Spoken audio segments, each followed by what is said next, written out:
കഴിഞ്ഞ ദിവസം ഒരു ചെറുപ്പക്കാരൻ എന്നെ കാണാൻ വന്നു. അദ്ദേഹം ഉടനെ തന്നെ വിവാഹിതനാകാൻ പോവുകയാണ്. അദ്ദേഹത്തിന് തൻ്റെ ബീജ പരിശോധന നടത്തി പ്രത്യുൽപാദന ശേഷി ഒന്ന് പരിശോധിക്കണം. അതായിരുന്നു ആവശ്യം. നമസ്കാരം, ഞാൻ doctor Vivek V Kumar, chief fertility consultant and clinical director, Wishbone women's clinic and fertility centre, Angamaly. ഒരു ബീജ പരിശോധന അല്ലെങ്കിൽ സെമൻ അനാലിസിനെ കുറിച്ച് പറയുമ്പോൾ നമ്മൾ മനസ്സിലാക്കിയിരിക്കേണ്ട ഒരു കാര്യം, 3 പ്രധാന ഘടകങ്ങളാണ് അതിൽ നമ്മൾ പരിശോധിക്കുന്നത്. ബീജങ്ങളുടെ കൗണ്ട്, ബീജങ്ങളുടെ ചലനശക്തി, പിന്നെ ഡാമേജ് ആയ ബീജങ്ങളുടെയും നല്ല ബീജങ്ങളുടെയും പെർസെൻറ്റേജ്.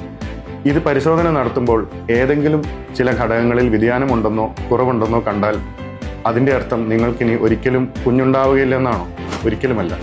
വിവാഹിതരായ ദമ്പതികൾ ഒരുമിച്ച് താമസിച്ച് 1 വർഷത്തോളം പ്രഗ്നൻസിക്ക് വേണ്ടി ട്രൈ ചെയ്തിട്ടും കിട്ടാതെ വരുമ്പോഴാണ് നമ്മൾ വന്ധ്യതയ്ക്ക് വേണ്ടിയുള്ള ചികിത്സയോ ടെസ്റ്റുകളോ ആരംഭിക്കേണ്ടത്.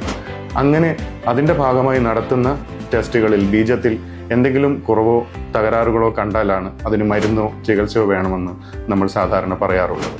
അല്ലാതെ വിവാഹം കഴിക്കുന്നതിന് മുമ്പ്, നിങ്ങൾ ട്രൈ ചെയ്യുന്നതിന് മുമ്പ് തന്നെ ബീജപരിശോധന നടത്തി അത് നിങ്ങളുടെ ഒരു പ്രത്യുൽപാദന ശേഷിയുടെ ലക്ഷണമായി കാണുന്നതിൽ ഒരർത്ഥവുമില്ല.